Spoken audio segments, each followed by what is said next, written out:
Oke, Assalamualaikum warahmatullahi taala wabarakatuh. Halo everyone, kembali lagi di BBM Bincang-Bincang Milenial bersama saya Muhammad Nafis Mubarak atau biasa dipanggil Glenn. Panjang filosofinya, jangan ditanya. Kemudian izinkan saya untuk menggantikan host kita yang tersayang, tercinta karena sedang uzur yaitu Melinda, ada sesuatu hal. Dan mungkin kita langsung saja ke narasumber kita atau ke bintang tamu kita yaitu seorang duta genre Kalsel. Izinkan saya memperkenalkan Tajmilah. Halo Tajmilah, gimana kabarnya? Alhamdulillah baik kak. Alhamdulillah. Jadi kesibukan Mila sebelum berangkat ke sini apa tadi kalau boleh tahu? Oke, jadi sebenarnya kan di Martapura ya. Ah, Jadi sebenarnya saya itu asli Martapura, tapi wow. sekarang lagi kuliah di Banjarmasin. Jadi kesibukannya sih sekarang weekend ini kebetulan masih luang karena kesempatan libur gitu ya, pulang ke kampung halaman karena di Banjarmasin ngekos gitu sih kak. Oke, selain kuliah dan menjadi duta genre ada nggak kesibukan lain? Karena kan tadi katanya kuliah, pulang balik Banjarmasin, Martapura, weekend baru ke sini. Ada nggak kesibukan lain selain kuliah itu?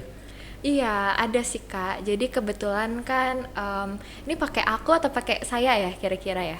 Kayaknya senyaman Mila aja Senyamannya dah. pakai Ah, aku aja ya. oke. Jadi aku kan mahasiswa di Fakultas Hukum Universitas Lambung Mangkurat semester 1 dan kebetulan selain menjabat sebagai duta genre nih, aku juga menjabat sebagai fasilitator daerah Forum Anak Kalimantan Selatan dan juga fasilitator Forum Anak Daerah Kabupaten Banjar gitu. Jadi ada dua organisasi. Selain itu juga sebagai anggota bidang KIE dan penyuluhan di PIK R Seroja itu di daerah Teluk Dalam. Jadi selain sibuk sebagai duta genre juga mengabdi di Pusat Informasi Konseling Remaja seperti itu.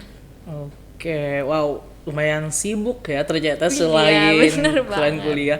Tapi katanya kabar-kabar yang kakak denger di sini Mila kayaknya baru baru masuk kuliah, bener gak sih? Iya, aku semester 1 ya, aku masih maba gitu kak Waduh, masih istilahnya. maba. Gimana perasaannya kuliah? Seneng sih jujur karena aku juga sesuai passion gitu. Kalau Iya. aku memilih jurusan ilmu hukum emang sesuai keinginan. Jadi Hukum? iya hukum. Sama dong. Oh gitu. Sama. Kita Sama anak gitu. FH ya, Anak pejuang FH. SH nantinya. Pejuang SH, pejuang sarjana hukum. Iya, bener banget. Oke. Hmm. Oke. Ini kan sudah hampir menuju 2023. Sisa beberapa bulan lagi 2023. Bener banget. Bener banget ya. Apa sih yang disiapkan untuk 2023 dari Mila sendiri? Oke, jadi kebetulan untuk 2023 sendiri karena duta genre ini berjenjang ya, kebanyakan dari kabupaten kota, kemudian provinsi sampai ke nasional gitu. Oke. Jadi alhamdulillahnya kepilih jadi duta genre Provinsi Kalimantan Selatan dan nantinya 2023 itu bakal maju ke nasional gitu. Jadi persiapannya sih dari segi program kerja, kemudian dari segi meningkatkan kualitas diri juga biar nantinya bisa bersaing di nasional gitu sih kak. Dari Mila sendiri, eh, ini mengikuti duta genrenya dari mana sih? Apa dari Kabupaten Banjar, apa Banjarbaru, apa Banjarmasin, atau enggak langsung di Lintas Kalsel aja sebelumnya? Oke. Jadi untuk jalur masuknya ya, kenapa saya jadi duta genre gitu ya kak pertanyaannya. Jadi sebenarnya untuk duta genre sendiri itu kan di bawah BKKBN, Kantor Perwakilan BKKBN Provinsi Kalimantan Selatan dan untuk tahun 2022 ini itu ada 3 jalur kak untuk pendaftaran gitu. Pertama ada delegasi kabupaten kota, kedua dari PIK remaja itu organisasi yang membawahi remaja-remaja di daerah gitu ya untuk yang satu visi misi juga dengan genre gitu. Terus ada jalur mandiri. Jalur mandiri ini semua orang boleh ikut dengan persyaratan usia saja gitu. Nah, kebetulan saya sendiri itu jalur mandiri. Jadi alhamdulillah sebenarnya belum ada organisasi PIK sebelumnya, tapi alhamdulillah kepilih gitu jadi duta genre Kalimantan Selatan. Jadi langsung ke provinsi karena di Kabupaten Banjar sendiri belum ada pemilihannya. Oh iya iya. Iya. Tapi kalau misalnya kita lihat kayak di Balangan, di HSU itu udah ada duta genre kabupatennya gitu.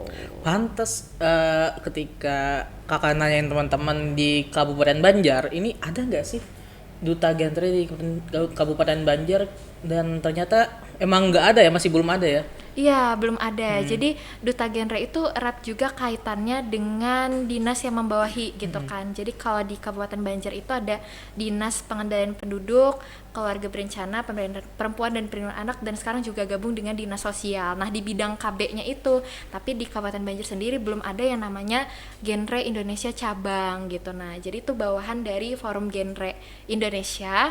Tapi di Kabupaten Banjar belum terbentuk. Jadi kenapa belum ada duta genre Kabupaten Banjar seperti itu sih, Kak. Jadi tergantung pemerintah daerahnya sendiri ya. Iya, bener banget. Kayak Nah, gitu. mungkin habis ini bisa deh ke Kabupaten Banjar mempunyai duta genrenya selain duta-duta yang lain ya. Iya, bener banget. Itu harus sih, Kak. Kedepannya. Kedepannya itu. moga-moga Iya, biar moga-moga. jiwa muda atau semangat muda anak-anak Kabupaten Banjar ini lebih naik Iya, ya, lebih naik semangat. lagi. Oke Mila, tadi kan Mila berkata atau ngomongin tentang kuliah dan Mila sendiri mengambil hukum ya. Ya, Hukum. program studi ilmu hukum. Heeh. Nah, apa sih gambaran ke depannya atau ancang-ancang nih? Bukan ancang-ancang apa ya? Kenapa sampai memilih jurusan hukum itu loh? Oke, kenapa milih jurusan Ha. hukum ya, Kak ya? Sebenarnya simpel sih, Kak. Jadi kebetulan aku itu dari SMP itu ikut forum anak, terus SMA juga forum anak gitu ya, dari jenjang kabupaten, terus provinsi sampai ke nasional. Jadi sebenarnya dekat dengan anak-anak dan remaja. Karena kan saat menjabat sebagai duta genre ini, pemilihan atau apresiasi duta genre itu mulai tahun 2022 bulan Maret itu aku udah lulus SMA. Jadi sebenarnya waktu pemilihan jurusan itu aku belum di genre. Nah, kenapa aku milih jurusan hukum? Karena dengan ikut forum anak itu banyak banget permasalahan anak, kayak perkawinan anak, kemudian banyak juga tentang anak-anak berhadapan hukum, dan ternyata hukum itu salah satu solusi atau jawaban untuk mengatasi permasalahan tersebut. Misalnya kayak gini, Kak. Jadi kan batas usia minimal perkawinan itu 19. awalnya Hah? 16 tahun 16 tahun. bagi perempuan dan 18 tahun bagi laki-laki. Nah, dengan adanya revisi Iya, undang-undang gitu ya, jadi 19 tahun. Nah, itu salah satu upaya hukum buat kita menaikkan batas usia minimal, padahal itu berkaitan juga dengan pencegahan perkawinan usia anak atau pernikahan dini gitu, Kak. Jadi kayak wah, bermanfaat banget ternyata kalau terjun di bidang hukum itu bisa berkontribusi buat anak-anak dan remaja gitu. Oke. Tentang remaja, kemudian kenapa memilih hukum ya kan? Ternyata saling berkesinambungan ya Iya, kan? berkesinambungan aja sih, terkait gitu ya. Berkaitan, saling berkaitan. Oke, ini kakak sedikit minta tanggapan aja dari Mila bahwa tentang zaman sekarang banyak anak-anak yang hobinya cuma main game mulu, tentang Gen Z yang mental issues kah, atau menurut Mila gimana sih? Ini pendapat Mila pribadi ya, kakak nggak mau bukan maksudnya nggak mau menerima pendapat yang lain, tapi ini menurut Mila sendiri tentang anak muda atau bocah-bocah ya kan, yang masih di bawah umur dikasih HP sama orang tuanya terus ketagihan main game, gimana menurut Mila? Oke, sebenarnya itu isu yang bener-bener dekat ya, Kak, dengan keseharian kita. Kita lihat gitu, bocil-bocil ya kan, 4 tahun, 5 tahun itu udah dikasih HP sama orang tuanya. Sebenarnya itu disayangkan sih, Kak, karena kan perkembangan anak itu pasti akan terganggu dengan adanya gadget. Tapi di satu sisi juga kita nggak bisa memungkiri gitu, ini kan era digital, dimana perkembangan teknologi itu bener-bener yang pesat banget gitu ya. Anak-anak pasti bakalan main game, mereka juga lebih memilih main game online ketimbang permainan tradisional seperti itu. Nah, makanya di genre sendiri itu adalah salah satu program generasi berencana itu mensosialisasikan tentang 8 fungsi keluarga, Kak, salah satunya. Jadi ada fungsi cinta kasih, fungsi reproduksi, fungsi sosial budaya, fungsi pengasuhan. Nah, jadi dari 8 fungsi itulah yang nantinya ketika kita mensosialisasikan itu kepada sasaran program genre yang bukan cuma remaja tapi juga keluarga gitu ya. Jadi diharapkan bisa lebih mendidik anaknya dengan baik, melindungi anaknya dengan baik dari paparan-paparan game online, kemudian sosial media yang marak sekarang ini. Seperti itu sih, Kak. Oke. Tentang remaja lagi nih Mil. Ini sering didengar di atau sering berseliweran ya di medsos atau di teman-teman kita ya yang sebaya di kampus juga tentang insecure. Insecure. Nah, menurut Mila apa sih yang membuat seseorang itu menjadi insecure, khususnya para Gen Z kayak kita nih? Oke, sebenarnya menarik ya ngomongin insecure karena aku sendiri ya Kak, aku pernah insecure juga. Tapi Pernah juga? Iya pernah dong. Karena Apa? itu manusiawi Iya. semua manusia bisa insecure. Tapi gini nih Kak, aku setelah berpikir nih, insecure itu terjadi karena ada suatu standar di masyarakat. Ya enggak sih? Maksudnya Iya. kita insecure kadang karena kita nggak bisa memenuhi standar itu. Misalnya standar kecantikan di masyarakat, misalnya cewek-cewek itu harus langsing, harus tinggi, harus misalnya nggak jerawatan, tapi kita nggak memenuhi itu, maka kita insecure. Nah, jadi apa yang harus kita lakukan menurut aku adalah kita sebagai remaja harus menyadari gitu, value diri kita tuh kayak gimana sih. Misalnya kita nggak sesuai nih standar masyarakat, standar kecantikan masyarakat, kita jerawatan misalnya.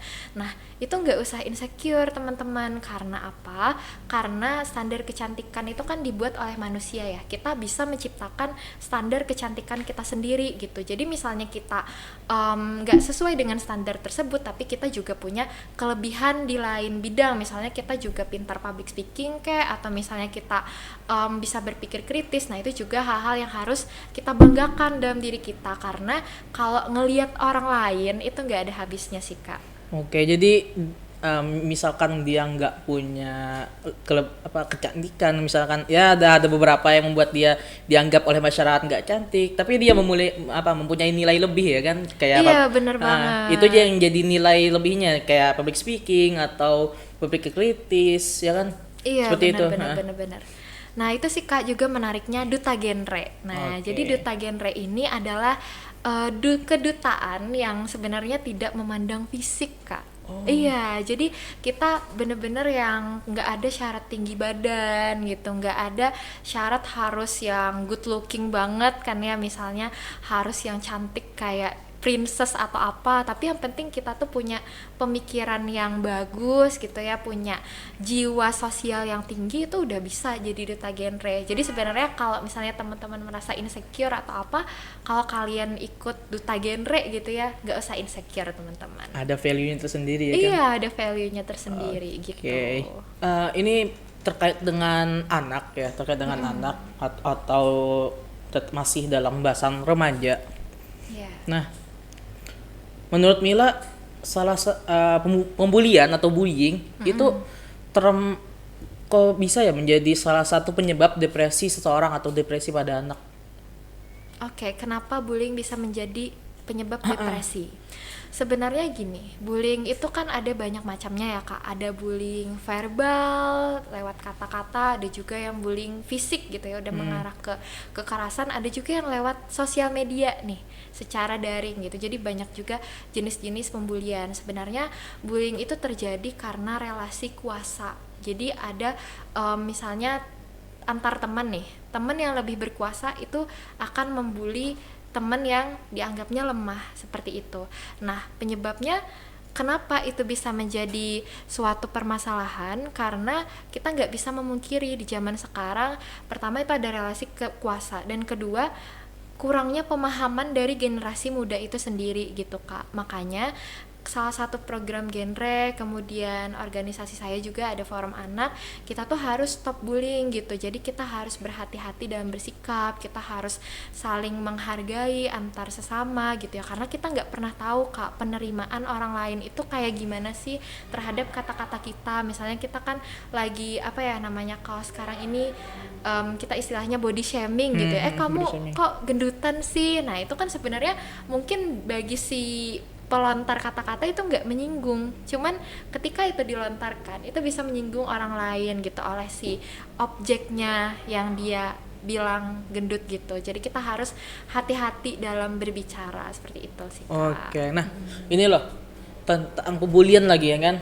Menurut Mila, ini sebagai seorang peran orang tua, bagaimana menanggapi anaknya, misalkan sang anak ini ketahuan dibully oleh temannya atau orang lain. Peran orang tua atau keluarga itu menurut Mila seharusnya bagaimana?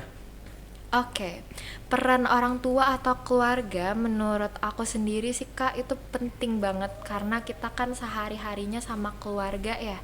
Ketika kita di luar misalnya, itu kita akan pulangnya tetap ke keluarga. Jadi orang tua itu adalah pendamping utama bagi anak. Jadi penting banget buat orang tua itu sebaiknya setiap harinya itu nanyain gitu anaknya kayak ada cerita apa sih hari ini gitu, atau misalnya ada masalah nggak. Jadi menumbuhkan yang namanya kepercayaan anak dulu ke orang tua. Jadi kan orang tua harus tahu dulu nih bahwa anak itu dibully. Karena gini Kak, ada juga kasus-kasus di mana orang tua nggak tahu gitu anaknya dibully. Oh iya Iya kan, karena si anak ini nggak terbuka juga sama orang tuanya. Jadi gimana orang tuanya bisa tahu?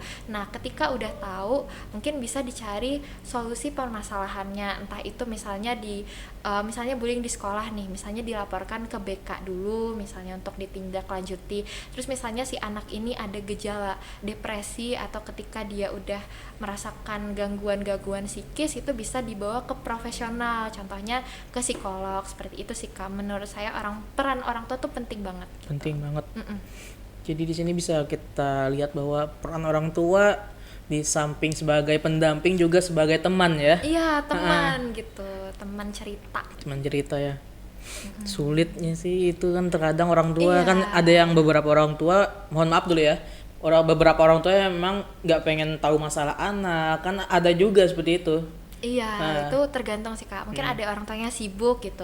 Nah, ini menarik juga. Jadi kami di Genre itu di PIK ya, di organisasi PIK R Pusat Informasi Konseling Remaja ada yang namanya konselor sebaya Kak. Oke. Iya, jadi kan anak-anak ini ada yang sulit ya cerita ke orang tuanya. Mungkin karena beda generasi, jadi kadang kalau misalnya curhat-curhat itu kurang relate gitu ya. Kayak orang tua nggak paham gitu apa yang dirasakan. Nah, makanya di organisasi PIK ini ada yang namanya konselor sebaya. Jadi kita sebagai teman sebaya dia, kita akan bersedia mendengarkan curhatannya. Nah, jadi ini akan meminimalisasi dampak-dampak kayak bullying tadi. Jadi kan setidaknya punya teman gitu loh. Dan PIK ini tersebar di tingkat sekolah dan juga tingkat masyarakat. Jadi di tingkat sekolah, di tingkat kampus juga ada yang namanya PIK remaja. Itu salah satu alternatif sih Kak. Kalau misalnya nggak mau cerita ke orang tua, itu bisa curhat ke teman-temannya yang konselor sebaya. Seperti itu.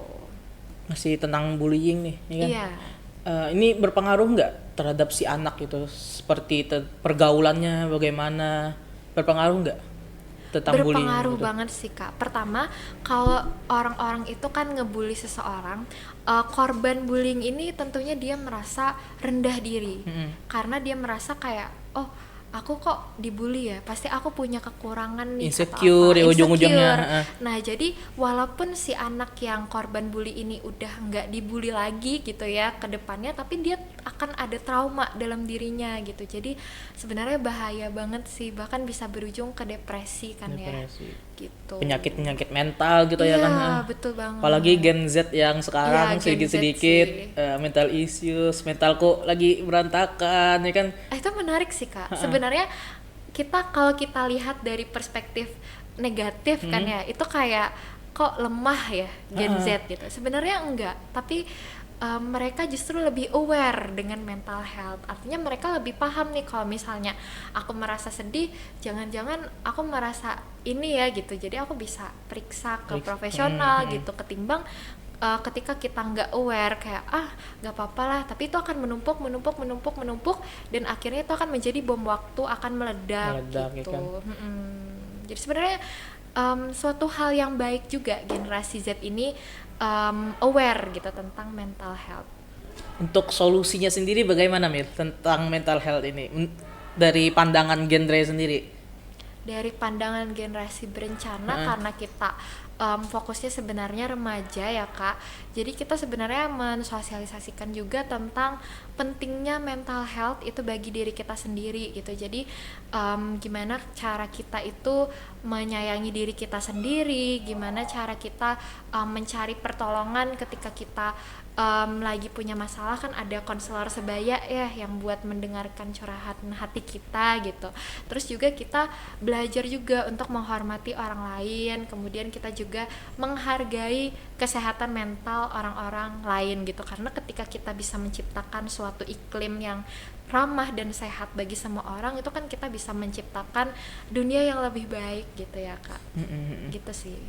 Ini kita beralih sedikit ya pembahasan ya. Oke, Nah, ini sebagai seorang public figure ya kan Mila, figur motivator ya kan, yang menginspirasi orang-orang ya kan, sebagai duta genre Kalimantan Selatan,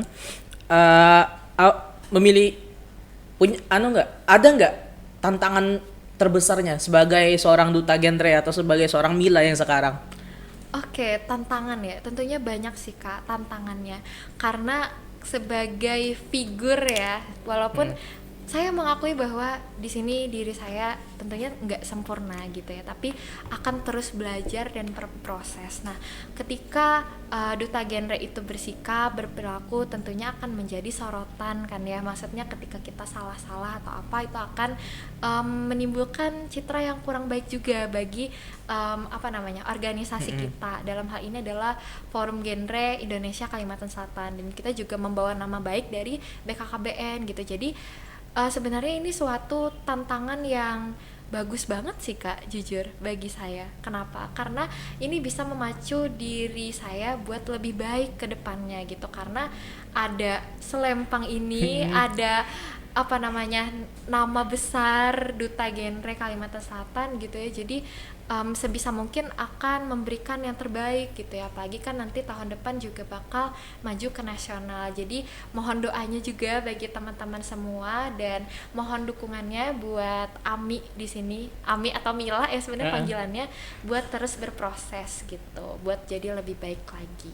Oke, ini sebelum ke pertanyaan yang lainnya, tentang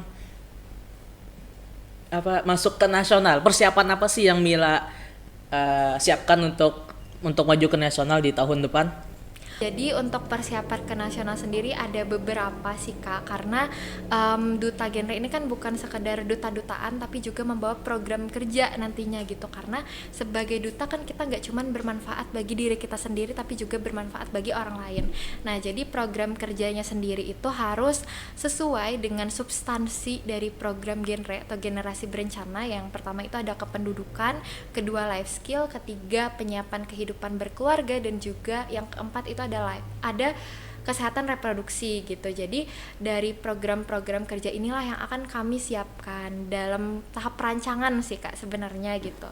Jadi program kerja apa ya yang kira-kira strategis buat digaungkan ke masyarakat. Sebenarnya kalau aku pribadi tertariknya untuk mengangkat tentang kesehatan reproduksi, tapi di kalangan anak-anak pesantren sih Kak. Iya gitu. Jadi masih dalam tahap proses juga, entah itu dalam bentuk sosialisasi kah atau apa gitu. Dan juga selain program kerja dari kita pribadi, kita juga menjadi narasumber, kemudian kadang-kadang juga jadi MC, dan juga sebagai representasi lah intinya dari BKKBN Provinsi Kalimantan Selatan. Nah, juga kita juga saling meningkatkan kualitas diri nih Kak. Kebetulan untuk duta genre ini kan nggak cuma sendirian, tapi juga ada pasangannya gitu ya, putra dan putri. Nah, aku dan Kak Angga Eki sebagai pasanganku juga saling belajar gitu ya tentang materi-materi genre. Terus kami juga punya mentor-mentor yang hebat gitu ya. Jadi persiapannya lumayan panjang sih Kak. Dan juga karena duta genre itu wajib bergabung di organisasi PIK, kami juga mengabdi di organisasi PIK itu sebagai pengurus gitu. Oke, ini menarik ya, sedikit menarik. Kenapa sampai terpikirkan untuk ke kalangan santri? Oke. Kenapa sampai terpikirkan ke situnya? Tertarik ya. Sebenarnya gini sih Kak, berkaitan dengan background aku juga. Aku dari Martapura, ini kan kota santri ya gitu. Jadi sebenarnya program kerja apa ya yang kira-kira strategis dan menarik buat dijalankan dan tentunya juga berimpact buat orang banyak. Aku mikirnya kayak aku dari Martapura nih, kenapa aku nggak menyasar dari audiens yang terdekat gitu ya, dari kota santri ini. Dan tentunya kesehatan reproduksi ini kan penting banget ya Kak. Tapi kalau di pesantren tuh aku pengen tahu juga gitu pandangan mereka sebagai santri itu tentang kesehatan reproduksi tuh kayak gimana. Jadi mungkin nanti bakal sharing-sharing atau sosialisasi juga gitu sih Kak. Berawal dari di daerahnya sendiri, kemudian kecemasan terhadap mereka-mereka yang di dalam sana apakah menjaga atau tidak ya. Iya, lebih ke pengen sharing aja juga sih Kak gitu. Oke, menarik nih. Kita lanjut ya pembahasannya. Oke, siap. Tadi agak keluar dikit. Oke. Padahal enggak. Oke. Ini masih tentang mensosialisasikan salah satu tentang peran orang tua terhadap anak. Menurut Mila, tentang orang tua yang street parents itu bagaimana? Orang tua yang street ya kan terhadap anaknya, itu menurut pandangan Mila sendiri atau sebagai pandangan Duta Genre itu bagaimana? Oke, sebenarnya kita samain dulu ya persepsi tentang strict parents ini. Jadi kalau dari yang aku pikirkan gitu ya, pendapat aku, strict parents itu kan orang tua yang cenderung melarang anaknya untuk keluar gitu ya, kemudian menjaga banget lah, pokoknya overprotective gitu ya. Sebenarnya kalau dari sudut pandang orang tua itu nggak bisa disalahkan juga ya, karena orang tua kan pasti sayang banget sama anaknya, pasti pengen menjaga gitu ya buat nggak melakukan hal-hal yang kurang baik di luar sana. Tapi di satu sisi terkadang itu memang membatasi si anak ya untuk berkegiatan, untuk apa gitu. Nah jadi penting nih buat komunikasi yang baik antara orang tua dan si anak. Jadi orang tua akan memberikan kepercayaan buat anaknya dan si anak juga menjaga kepercayaan itu gitu. Jadi sebenarnya nggak ada yang bisa disalahkan, tapi sebaiknya anak dan orang tua ini saling berkoordinasi, saling berkomunikasi dan saling percaya gitu sih Kak. Intinya komunikasi. Intinya komunikasi, benar banget. Di mana-mana ini kayaknya intinya komunikasi, biar nggak ada miskom kata-kata. Iya betul. Nggak ada miskom, ujung-ujungnya komunikasi juga akhirnya ya. Nggak di rumah tangga, nggak ada sama ortu, nggak organisasi, nggak di pemerintahan, semuanya semuanya komunikasi. Oke. Ini mengenai tentang kesibukan Mila sendiri sebagai Duta Genre itu apa? Kesibukan sebagai Duta Genre sekarang ya? Oke, sekarang seperti yang telah aku bilang tadi, pertama kan gabung di PIK ya, Pusat Informasi Konseling Remaja, itu di PIK R Seroja. Kemudian aku juga masih mahasiswi aktif, tapi sebagai Duta Genre tentunya kesibukannya adalah sedang merancang program kerja, kemudian juga mensosialisasikan program genre ini ke teman-teman gitu ya, karena kan percuma ya kalau kita sebagai duta tapi kita nggak mensosialisasikan apa sih yang kita bawa gitu sebagai duta. Dan juga tentunya ada undangan-undangan juga dari BKKBN, misalnya jadi MC, kemudian menghadiri misalnya pertemuan-pertemuan seperti itu sih Kak. Oke, ya lanjut. Ini kayaknya kembali lagi tentang apa itu sebagai Duta Genre. Itu kan Mila tadi menyebutkan bahwa nggak perlu cantik, yang penting nggak dibatasi umur. Nah, ada nggak batasan tentang intelektualnya, tentang untuk menjadi seorang Duta Genre? Batasan intelektual ini maksudnya kayak pemikiran-pemikiran yang seperti apa sih yang diperlukan untuk menjadi duta gitu ya Kak. Sebenarnya untuk menjadi duta itu yang penting mau belajar sih Kak. Maksudnya kalau nggak tahu pun misalnya tentang suatu hal itu kan bisa belajar gitu saat kita proses pemilihan atau proses apresiasi duta itu sendiri. Yang penting pertama mau belajar, karena sebagai manusia kita pasti punya banyak hal yang nggak tahu gitu kan ya. Bahkan ada hal-hal dari genre pun yang sampai sekarang aku pribadi masih belajar dan akan terus belajar gitu ya Kak. Jadi untuk batasan intelektual sih sebenarnya yang penting mau belajar, dan yang kedua adalah mau berproses mencari tahu sendiri, mencari tahu dengan orang-orang lain yang berpengalaman gitu ya di genre, apalagi kalau aku jalur mandiri gitu ya. Jadi sebenarnya itu aja sih Kak, yang penting mau belajar. Ketika kita mau belajar, apa sih yang kita nggak bisa gitu. Dan terkadang malahan ketika kita saat mau belajar tentang hal baru, justru itu malahan yang membuat kita tahu akan hal yang baru ya kan. Iya, bener banget gitu. Dan perlu diketahui juga sih sebenarnya untuk program genre ini ada beberapa materi yang khusus gitu. Misalnya tentang pendewasaan usia perkawinan, terus misalnya tentang usia ideal menikah, tentang isu-isu remaja, tentang stunting, tentang seks pranikah. Oh ya, ada juga satu yang namanya salam genre, Kak. Ada. Iya, nggak afdal ya kalau misalnya nggak cerita tentang salam genre di podcast gitu. Jadi kalau salam genre itu sendiri adalah salam khasnya dari generasi berencana. Nah kayak gini Kak salamnya, kayak tanda oke sih sebenarnya. Jadi ini filosofinya ada yang namanya say no to triad KRR. Triad KRR itu adalah 3 ancaman kesehatan reproduksi remaja. Jadi ini salah satu isu yang penting banget juga dipelajari misalnya teman-teman berminat gitu jadi duta genre. Nah jadi yang pertama itu say no to seks pranikah, say no to pernikahan dini, dan juga say no to nafsa. Jadi ada 3 juga yang harus kita hindari banget gitu. Nah itu hal-hal yang bisa dipelajari kalau misalnya teman-teman berminat, misalnya oh aku mau jadi duta genre tahun 2023 misalnya. Nah hal-hal yang kayak gitu sih Kak.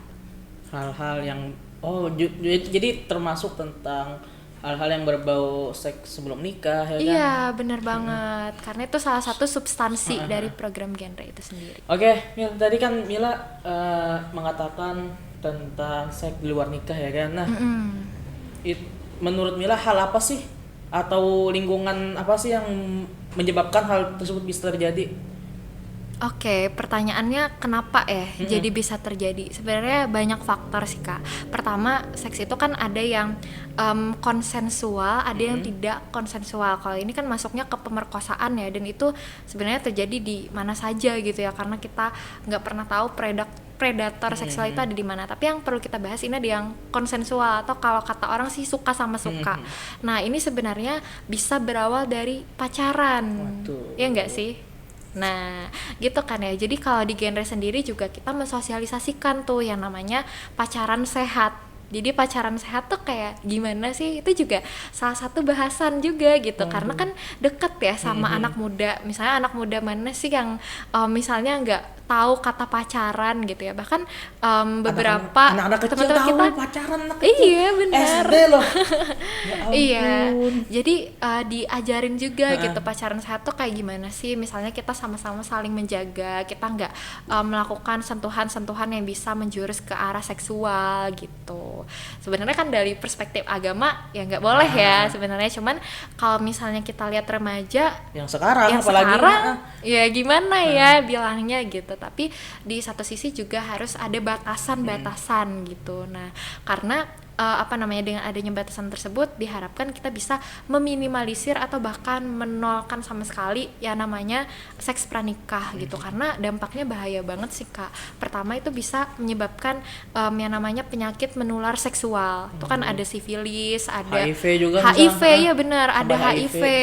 Terus selain itu juga bisa menimbulkan kehamilan yang tidak diinginkan. Apalagi kan kita remaja ya, remaja itu pengennya kan punya masa depan yang cerah gitu, masih mau sekolah, masih mau kuliah, masih mau kerja yang mapan dulu. Kalau misalnya kata BKKBN sih sekolah, kuliah, begawi, hanyar, kawin kayak itu. Nah bahasa Banjarnya panjang banget. Iya. Jadi dengan kita melihat dampak negatifnya itu, kita juga bisa menghindari hal tersebut gitu sih Kak. Oke. Ini pacaran ini nggak apa-apa ya, sedikit aja ya.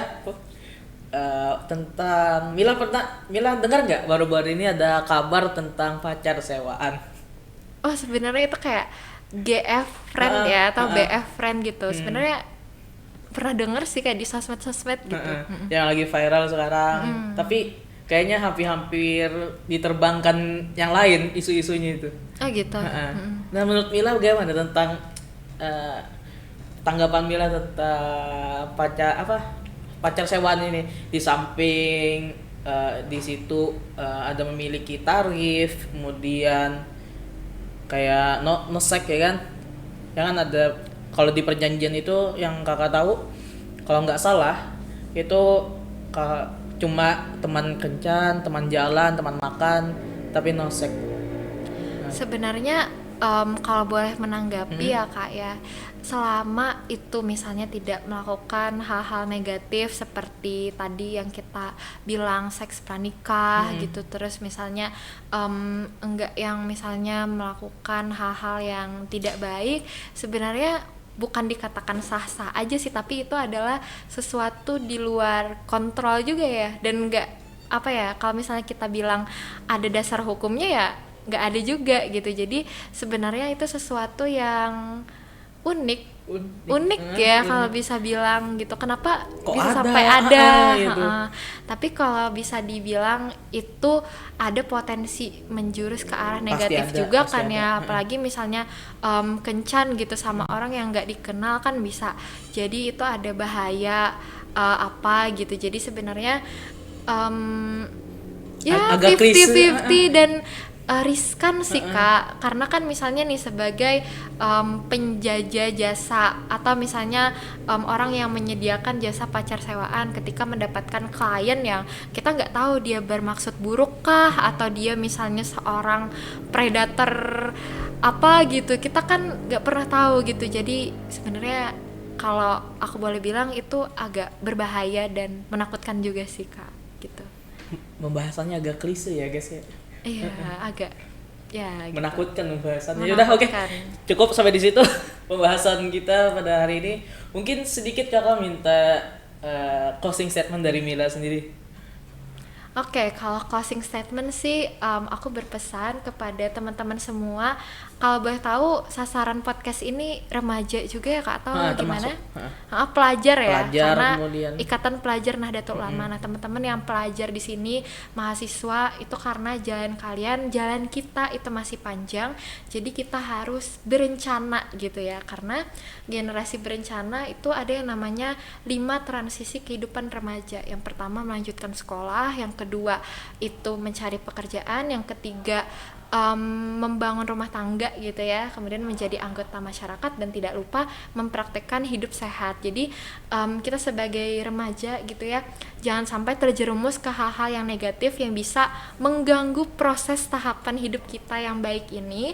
Dan tentunya kita harus menjadi remaja yang bermakna, remaja yang bisa menginspirasi orang lain dengan kegiatan-kegiatan kita yang positif.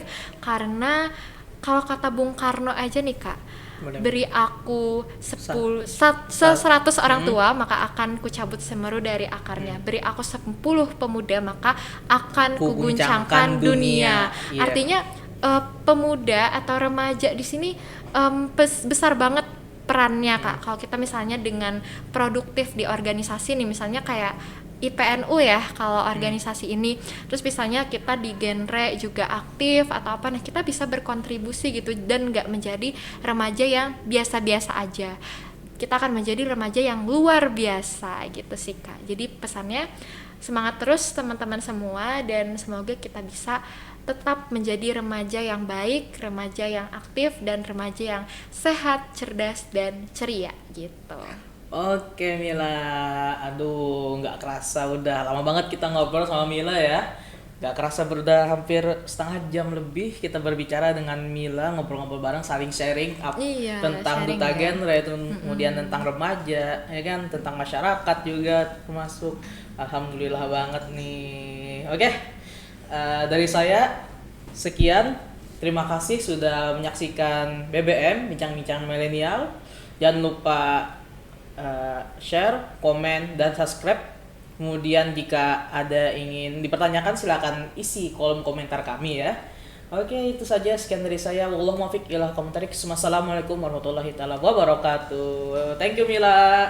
Dadah. Thank you Kak, makasih ya. Oke.